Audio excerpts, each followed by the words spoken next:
ألف مبروك للأهلي وألف مبروك للسعودية على توقيع عقد رعاية جديد لمدة 4 سنوات للنادي الأهلي من شركة المراسم الدولية للتطوير العمراني. مبروك للنادي الأهلي. وحد تاني عامل علينا أسد، وعند ناس تانية عامل زي النعامة شلبوكة بيهاجم لاعبة النادي الأهلي وسيد عبد الحفيظ. وبيراميدز اتعمل مكايدة للنادي الأهلي فقط لا غير، بيطلب حكام أجانب وقبلها ب15 يوم في مباراته مع النادي الأهلي في الدوري. ولكن في الكاس مباراة النصف نهائي اللي هي بخروج المغلوب، ولو فاز هيصعد للنهائي بحكام مصريين. السلام عليكم ورحمة الله وبركاته. يا ريت كل اللي بيشوفنا يدعمنا بلايك واشتراك في القناة فضلا وليس امرا، دعما لحبيبك واخوك سوبر اهلاوي. لو حضرتك اول مرة تشوفنا او اول مرة تتابعنا، تكرم علينا باشتراك في القناة ولايك على الفيديو. والف الف مبروك للنادي الاهلي والف مبروك للسعودية على توقيع شركة المراسم الدولية للتطوير العمراني راعي رسمي جديد للنادي الاهلي لمدة 4 سنوات بعقد 200 مليون جنيه في ال4 سنوات. صفقة جبارة للنادي الاهلي، وهو ده الاستثمار وهو ده اللي بيعمله النادي الاهلي صح. وينضم لاخواته بعد الشركة الراعي الرئيسي للنادي الاهلي شركة اتصالات وبنك ابو ظبي الاول في مصر ما شاء الله، وشركة الدهانات. وفي كمان على الابواب راعي جديد للنادي الاهلي قريب قوي، وفي خلال 11 يوم في بطولة كأس العالم للأندية راعي بيقول لك هيدفع للنادي الأهلي، والراعي ده هيبقى برضه سعودي لوضع اسمه بس على تيشيرت النادي الأهلي في مبارياته في كأس العالم للأندية. في 11 يوم عارض على النادي الأهلي 150 مليون. يعني اليوم بتاع النادي الأهلي في كأس العالم لما يحط الراعي بتاعه على التيشيرت بس في مباراة كأس العالم للأندية، اليوم الواحد هيقع على النادي الاهلي ب 12 مليون جنيه. في حاجات اكتر من كده، ولسه في ناس بتهاجم الخطيب على اللي بيعمله مع النادي الاهلي. ويطلع واحد هلفوت ويقول لك الخطيب ده اداره فاشله، الخطيب مش ناجح. لا، هو اللي بيطلع يهلل في التلفزيون كل يوم لوش الفجر ويسب ويسف ويلعن ويشتم، هو ده اللي كويس واداره ناجحه.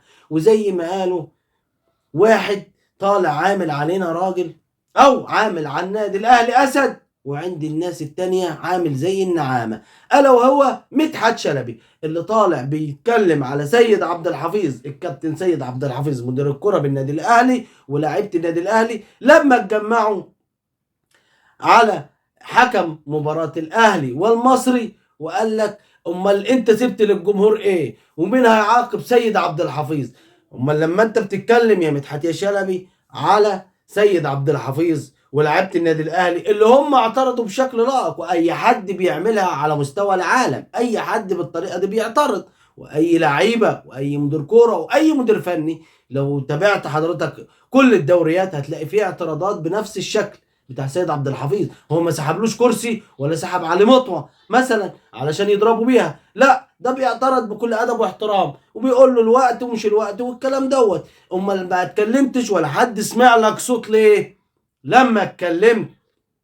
لما لعيبه الزمالك كانوا قربوا يضربوا امين عمر في مباراه اسوان وتهجموا عليه وبأبشع الالفاظ، والجمهور حدفوا وبالازايز وكان بيشتموا بأبشع الالفاظ، ومن ضمنهم رئيس النادي بتاع الزمالك اللي طلع بعد المباراه بيقول لك انا لو موجود هناك كنت جبته من قفاه. محدش سمع لك صوت ليه يا مدحت يا شلبي لما اتكلمت على امين عمر؟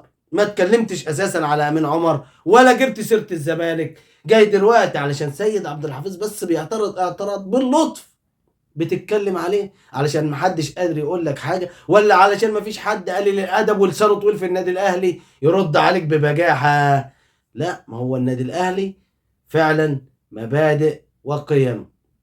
وسؤال لعمنا كولر، يا ترى فين كهربا من مباراة سموحة؟ يا ترى هل ترى يا عم كولر هتضم كهربا في مباراة سموحة ولا مش هتضم كهربا في مباراة سموحة؟ ولسه خايفين من العقوبة ولا اللي جاي؟ والاهلي يختتم تدريباته استعدادا لمباراة سموحة، وربنا يستر من مباراة سموحة في نصف نهائي الكأس. ويا ريت نخلي بالنا ونحرز اهداف بدري بدري علشان مسألة الوقت اللي بيضيعه الهاني سليمان.